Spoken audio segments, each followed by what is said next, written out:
Okay, we're ready for our next required game, and this required game is Red Dead Redemption.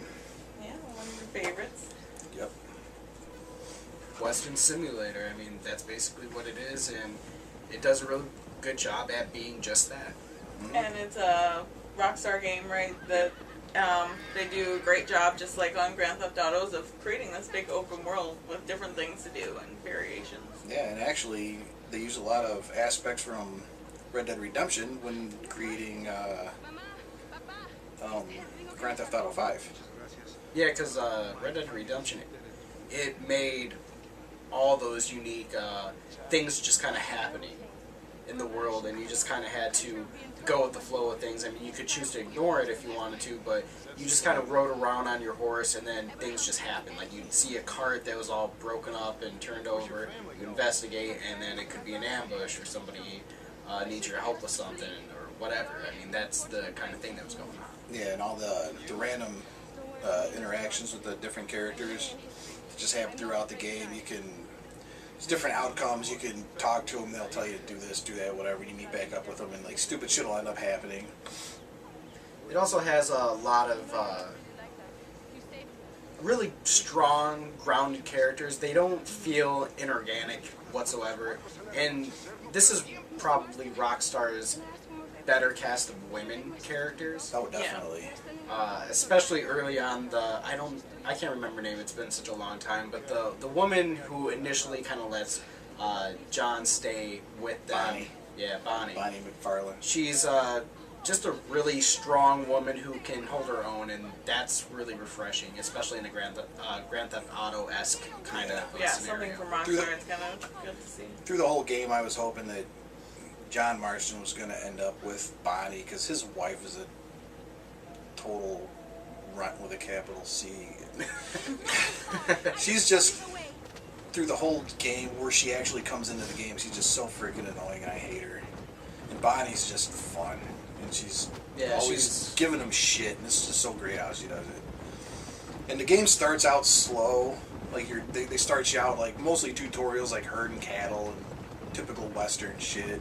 But that's what's so good about it, because it reminds me of one of our other required games, San Andreas, because the whole game kind of feels like a tutorial. It's showing you what you can do in this whole new setting. And it's constantly opening you up to different things in the world.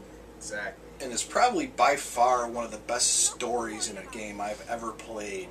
It's this guy that used to be like, he used to be an outlaw in a gang back in his earlier days, and his wife was in the gang, and they ended up having a kid. He found a way out, and he tried starting like doing the family life after that. He got pulled back in by the government to try to hunt down the members of his old gang, and he just goes from one thing to another, and he's hunting down one person, and it goes all the way down to Mexico and back up into the Great Plains. And yeah, because it does take place not in just one setting. It does travel all over, and it even travels through different time periods, because you start seeing cars by the end of it, I believe, right?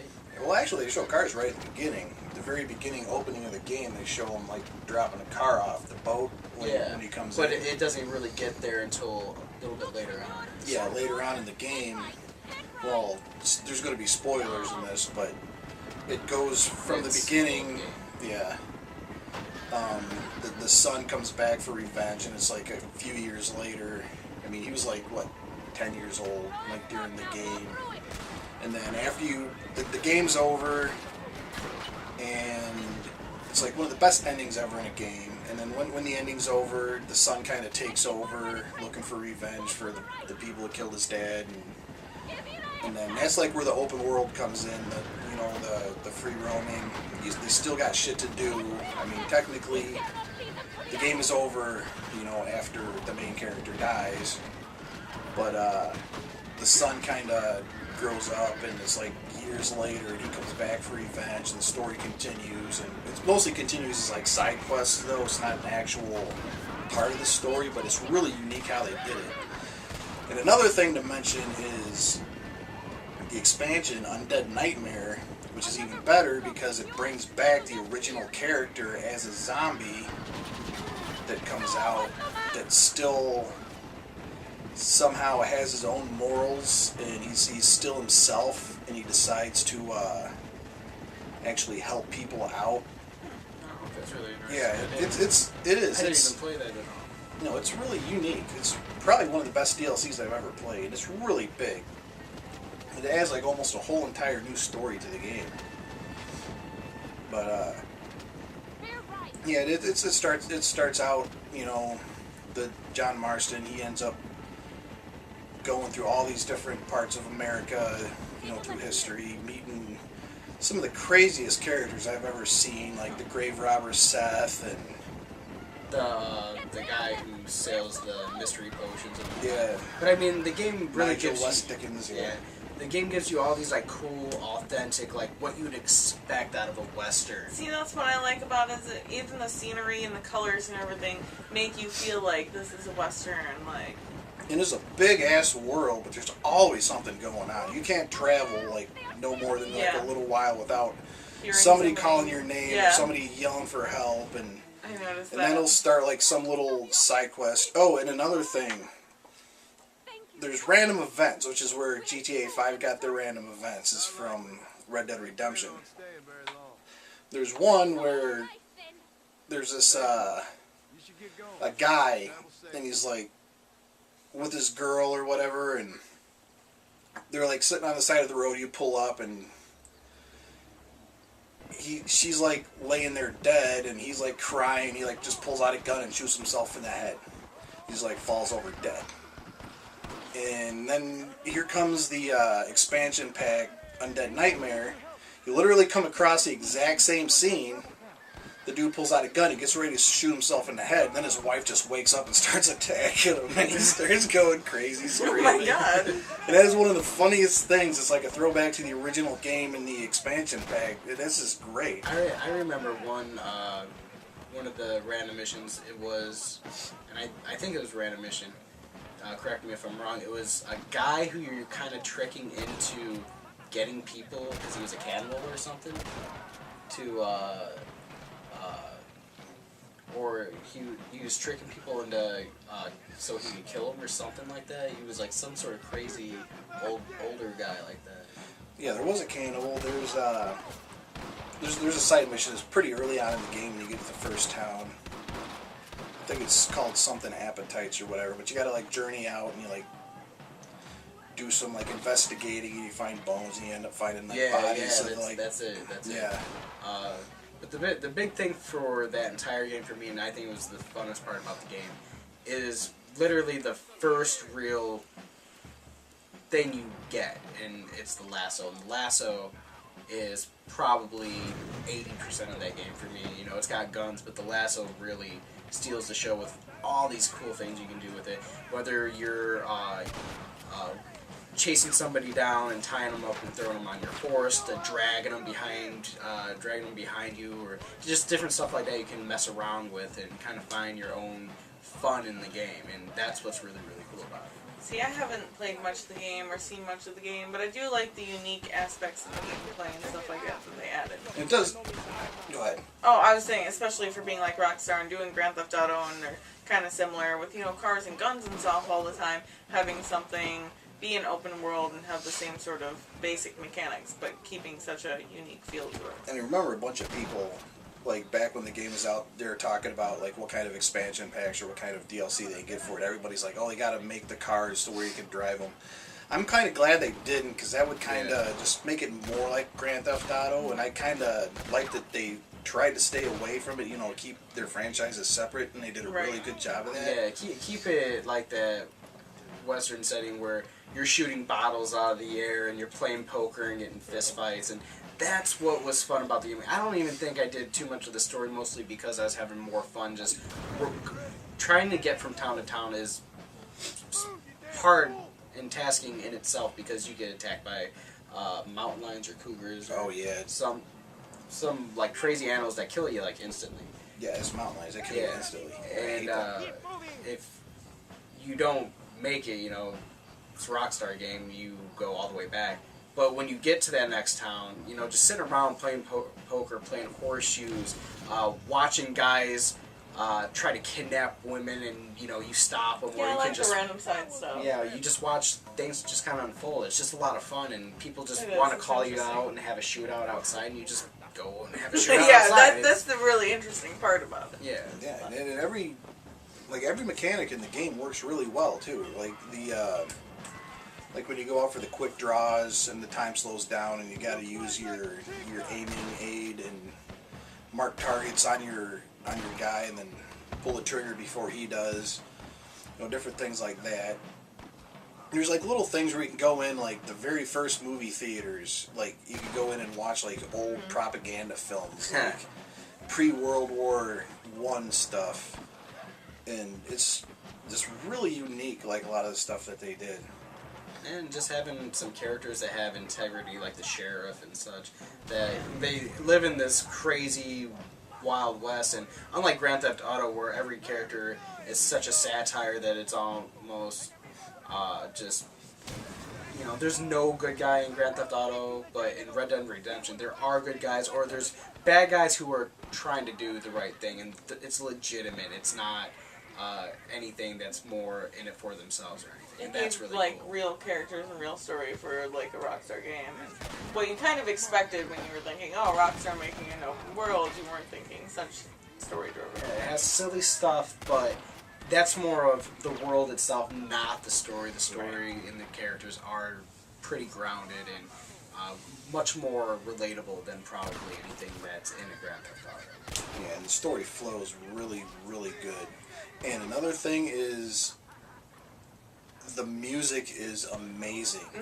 And one of the best parts out of probably any game where they actually use the music really well is that first time when you cross over into Mexico and they start playing that song, and they just literally put you on this long path that you got to travel just so you can sit there and listen to this song, and it's just so atmospheric, and it's just so well done in this game. I've never seen any game use music like it did in that one part.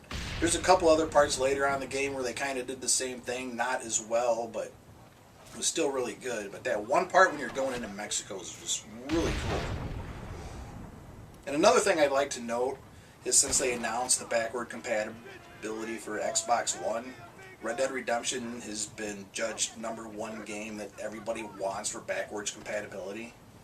That's awesome. Yeah, It it's is. pretty cool. Yeah, if they actually came out with it, actually, I still got my 360. I might give it another chance, just to play around. Yeah. Yeah. Because I didn't finish it. I think when we're done with this, I'm going to get footage to put up, and I'm going to be all nostalgic because I ain't played it in a while. So yeah. I love when that happens. Right. But yeah, Red Dead Redemption is definitely a required game for us. It set some different bars. It showed us a different side of Rockstar. It gave us new gameplay and a great story. Yeah. Yeah, it fixed a lot of problems that I think Grand Theft Auto 4 had. Yeah. Grand And Theft it Auto. paved a new way for the Yeah, five and it stuff. did. Yeah. Grand Theft Auto 4. Everybody's like giving it or Grand Theft Auto 4 when it came out. Everybody's giving it like perfect scores. And then after playing Red Dead Redemption, I go back and play GTA 4, and I just don't understand how it got all these perfect scores. Yeah, that game was And when I first played it, it was great, but after knowing what Rockstar can do in future games, going back, especially after playing 5, No, it felt like a step back from San Andreas. it, Really. it I did. mean, It took like a lot of shit out. it didn't have anything to do other than your friends bug you on their phone all the time. But like the controls were even weird. How you control your character. I mean, it was kind of basically the same way. I mean, there's no sprint. I mean, you got to like actually hit A to sprint. You don't Yeah. just run automatically. I like that. I like that whole you can just sit there and you can walk around and kind of people watch. Like I think that was the most interesting. It brought the city to life in GTA 4.